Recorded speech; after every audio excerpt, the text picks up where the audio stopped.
It's lights out. We're racing in MotoGP here in the Grand Prix of Hungary. Big wheel spin there for Marquez as he got off the line. Is he going to try and toughen out the brakes with Pedro Acosta on the run into the first corner? Sideways goes Acosta, and Jorge Martin out of shape, out of control. Aldeguer's been cleaned out, and so too has Marco Bezzecchi. Well, this is hallmarks of Motegi, doesn't it? The Japanese Grand Prix sprint are blissfully unaware of all the chaos, all the carnage behind them. Are Marquez and Acosta going away at the front?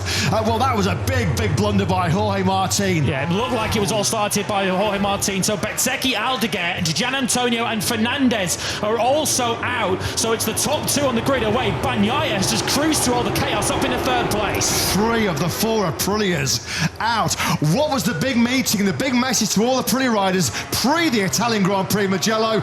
Let's race with respect. Let's race hard but fair. I mean, Martin just made a massive mistake there. We saw it from Quartararo last year in the sprint at the front then, with some major contenders out. The top 3 in the World Championship are out of this Grand Prix. And Jorge Martin might well find himself in some hot water. We'll have a look at another replay, but from the overhead shot, it looked like Martin was completely out of control on the way into turn 1. So it's Marquez from Acosta, Bagnaia runs 3rd, Marini's up to 4th. We've got Miller and Quartararo in the top 6 ahead of Moreira. So the Yamahas of Miller and Quartararo dodged that mayhem beautifully into turn 1. More friendly fire at Aprilia. It was Martin on Bezzecchi at the first corner in the Motegi sprint last year. Martin had his troubles with Raul Fernandez, didn't he, recently in Barcelona? They keep tripping each other up, the Aprilias, in 2026. Over the line at the end of a dramatic and rather controversial first lap here in the Grand Prix of Hungary. It's Marquez has a quarter of a second lead over Pedro Acosta. Let's have another look. So watch from the 3rd row of the grid. Jorge Martin, who starts from 8th position. He already gets a good start. He goes across the front of Luca Marini already. And you'll see here as he grabs the brakes, already now completely out of control, straight into Bezzecchi. Aldeguer and Gian Antonio obviously with nowhere to go. Fernandez also skittled out. Oh, and Acosta's lunging on the inside of Marquez on the brakes into turn 5. So Pedro Acosta then leads here in Balaton for the 3rd time. You know what, Martin might have been in trouble anyway for the weave, the aggressive weave on Luca Marini. Properly chopped across the nose of the Italian as they fired off the grid. He was desperate there, wasn't he, to try and make up places and capitalise on that Michelin soft rear tyre choice he made. He had his hands in the air there, did Martin, but clearly the incident at turn 1 is under investigation. Yeah, this was lovely. Big set up Marquez. Marquez was so good in the sprint yesterday coming out of turn 4. But with that extra grip, that extra acceleration grip with that soft rear tyre on that KTM, Pedro Acosta was just able to ease alongside Mark on the brakes into turn 5. So Pedro Acosta then leads here into turn 1, currently under investigation. As we have mentioned, Bagnaia's quickest rider on circuit. Some speed this early on from the double world champion. 139.293 from Pecco. Well, he's chasing a 3rd consecutive Sunday podium. The red carpet's been rolled out for him today for a podium by the incident triggered by Jorge Martin at the start. You could see him, he's already out of control about 50 metres before he arrives at the first corner and plays skittles with the head pin that he took out being his teammate Marco Bezzecchi. As poor old Marco Bezzecchi hobbles back into the garage, you have to feel so sorry for Bez. That's the 2nd time now in what the space of 6 or 7 months that Jorge Martin has cleaned him out in the first corner incident.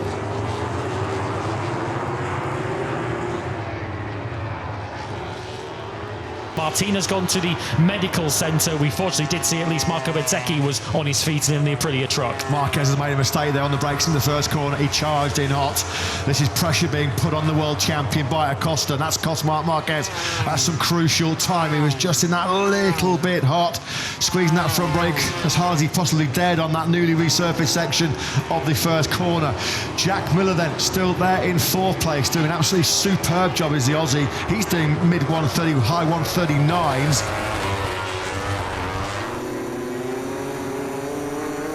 49th MotoGP start for Acosta.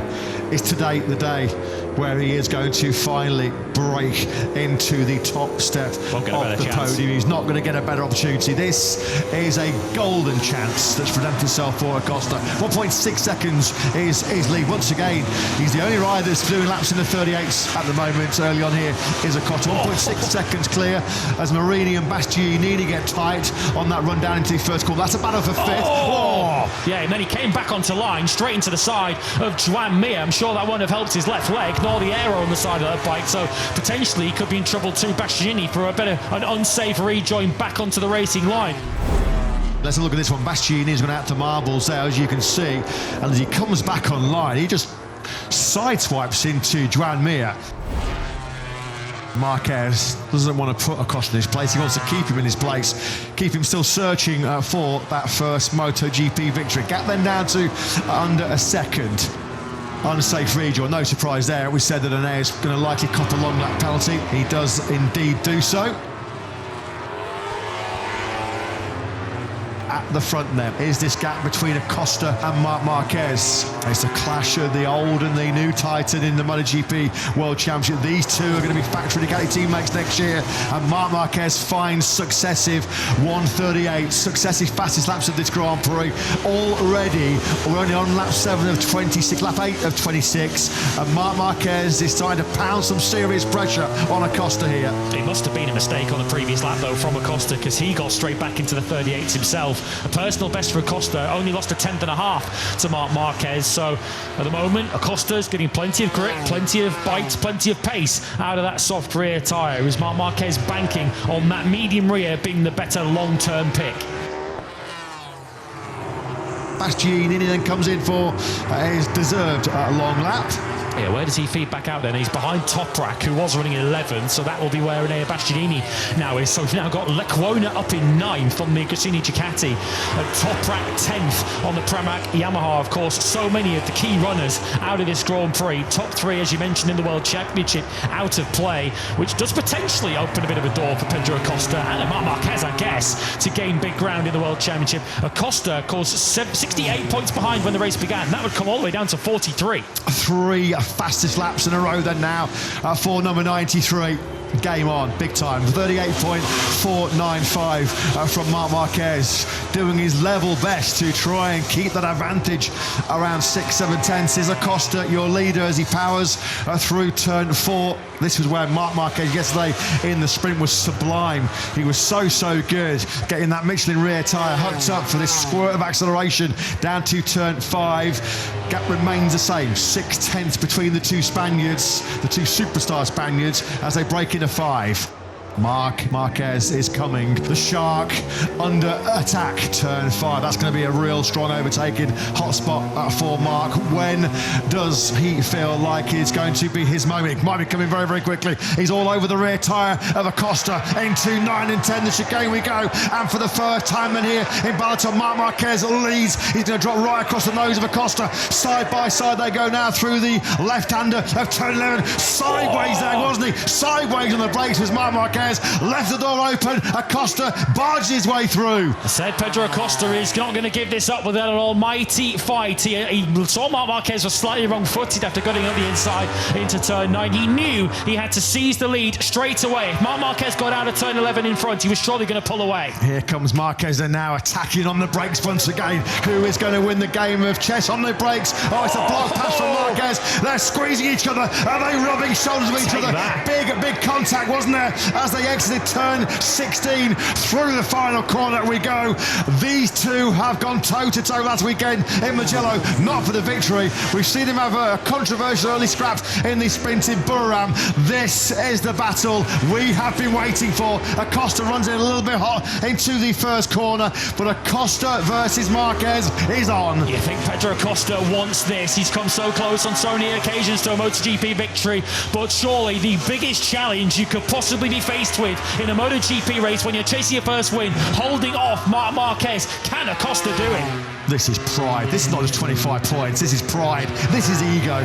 There's so much on the line here between these two. Acosta parks his KTM mid-corner going through turn 5. That's allowed Marc Marquez just to jump on his rear tyre once again. We're going to come to the chicane of 9 and 10 where Marc got briefly through last time. Is this going to be another time he's going to attack? It is.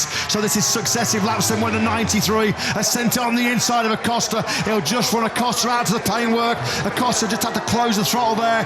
That was crucial. He got his tactics spot on there, did he? Number 93, Marc Marquez. He is back at the front, and now already he has got daylight between himself and Acosta. And Acosta tried to drop it across the nose of Marc Marquez, but he wasn't far enough ahead to do it. In many respects, it was a different strategy to the lap before, where he let Marc Marquez have the apex of turn 9 and 10 because he could then attack him on the way out. Marc Marquez now has clear road ahead of him, and of course has the superior late race grip. He's on the medium rear tyre, of course. Well, how much time did that battle cost him as Joan Mir, unfortunately? Well, he was nearly sent into the gravel trap by Enea Bastianini at the start of this Grand Prix. Unfortunately, this all of his own doing. Joan Mir then going out of contention. Acosta, was that the decisive move? You have to doff your cap to Acosta. He toughed it out, he hung in there for as long as he could.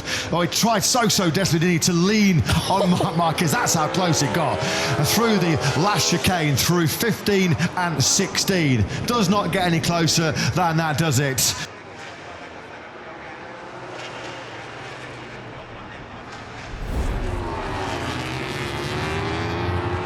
10 laps remaining as Miller goes in hot into the first corner. He didn't look like he was the only one, which releases Agura into 5th place. Marc Marquez, if he put the flag out now, he'd be 72 points behind Marco Bezzecchi. Could he? You bet he could. Nobody is going to be writing off the 93 at this early stage of the season. Well and truly now on course for what would be his 9th pole position, sprint win and Grand Prix win treble. Has been the closing in on Lecuona's rear tyre as they break hard into turn 5. That's a battle for 8th and 9th. Brilliant ride by Lecuona. Maybe threatens to get himself back in the point scoring place after his first corner drama. Is Fabio Di Gianantonio, who's done a really good job actually of picking up what was a pretty damaged Ducati GP26. Digi's 16th at the moment, just over 2 seconds behind Vinales. Lecuona into the chicane, went wide, and that wrong-footed Binder, who saw the opportunity coming, Lecuona was just about able to stay on the racetrack. If he'd taken the shortcut, he would have had to drop a second, which is why he was so keen to just angle, crowbar that Ducati into the next corner. He was successful, but it's now put Binder under pressure from Toprak and the recovering Bastianini. So much respect to Acosta, because it is crystal clear to anybody watching MotoGP right now that the KTM underneath Acosta is not on a par performance-wise with the factory Ducati, which just shows what a brilliant job Acosta has done once again. Unfortunately for the Spanish rider, it does look like once again he is going to come up just that little bit short. It's not over, he's only 1.2 seconds behind Marc Marquez. Look at that, 5 fastest laps that Marc Marquez has seen. 3 of them were in the space of 4 laps before that 38.3 on lap 13. You can see the lap that they battled with, lap 14, where they lost 2 seconds on that lap as they were in a very personal duel for Grand Prix victory. Is it a duel that Marc Marquez is on the verge of winning? Yeah, this is him. Well, how hard is he pushing to keep Acosta at bay? That's how hard. Look at that, about a foot in the air, wasn't it, that rear tyre? And he'd have been a little bit careful there, a little bit wary. Moreira finally gets through on Miller, which is a job that Marini and Agura completed ahead of him. He's had to do it the hard way after Diogo Moreira. It's taken him 19 laps to find a way through on Jack Miller. Fabio Quartararo must have thought his day couldn't get any worse. I'm afraid, Fabio fans, it just has, as you can see there on your screens. He took a shortcut at this chicane, turns 9 and 10, a long lap penalty. That has now put him second from the back of the field. Only Cal Crutchlow is now behind the 2021 champion. Quartararo has completed his long lap as we look at Marc Marquez, who has checked out. He has checked out at the front of this Grand Prix. Now it's just all about the focus, all about the concentration.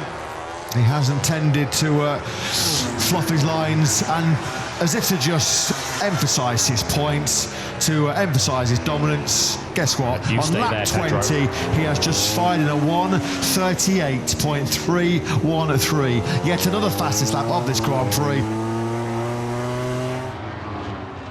A very familiar feeling this for MotoGP viewers. Last few laps of a race and who's on the move but Ayagura on board with him in 5th place. He zoomed up to the back of Luca Marini, who tried to leg it up the road after passing Miller. Unfortunately, he didn't get far enough up the road to fend off the fastest finisher in Grand Prix racing these days. Ayagura potentially still rewarded with a 4th place in these final 4 laps if he can pass Marini's Honda. Still a potential double top 10 incoming for Prima Pramac Yamaha. A maiden top 10 for Toprak Razgatlioglu. He's still right on the rear tyre of Bastianini in their fight for 10th. The gap between those two down to 4/10 of a second. Marini positioning his bike in the middle of the racetrack to try and fend off Agura. He's wrong-footed him a little bit though into the chicane, and Agura just charges up the inside. A little bit too hot though for Agura up the inside of Marini, so in the end he has to stay back in 5th place. Fabio Quartararo has decided to call it a day with a shake of the head to Diego Gubellini, his crew chief. Quartararo was quite keen for this race to end. It has ended 4 laps early. Absolute stinker this weekend for Fabio Quartararo. This battle continues to rage between Marini and Agura. Once again, Agura, quite clearly, you can visibly see how much faster he is down than Marini, but just can't find a way through. Trying to get the drive now at the final corner. He's going to get close enough to attack Marini on the brakes into turn 1. Marini once again held the inside of the racetrack, but then of course goes across to the racing line. Agura lets the brakes off, desperately trying to get to the apex first, and this time he's able to park it in front of Luca Marini. 4th would have been a best Honda result for Marini. 5th would still equal it. Well, there's no beating Marc Marquez in Balaton, is there at all? Pole position last season, sprint win last season, Grand Prix win last season, and another treble looming large for the reigning world champion. He is going to end Ducati's long ban run. The factory Ducati team hasn't won since the Japanese Grand Prix in Motegi last September, on the day that Marc was crowned world champion for the 7th time. It's going to be a 100th victory, surely for the factory Ducati team, and surely for Marc Marquez. It will be his 100th Grand Prix success. There'll be a massive smile on the face of Marc Marquez inside that helmet. Marc Marquez has had a blast at Balaton Park once again. He wins in Hungary to make it 100 wins for one very special rider, one very special talent. The superstar Spaniard completes his century of victories in Ducati's centenary year and puts his name with Italian Hall of Famers Giacomo Agostini and Valentino Rossi in the exclusive 100 wins club.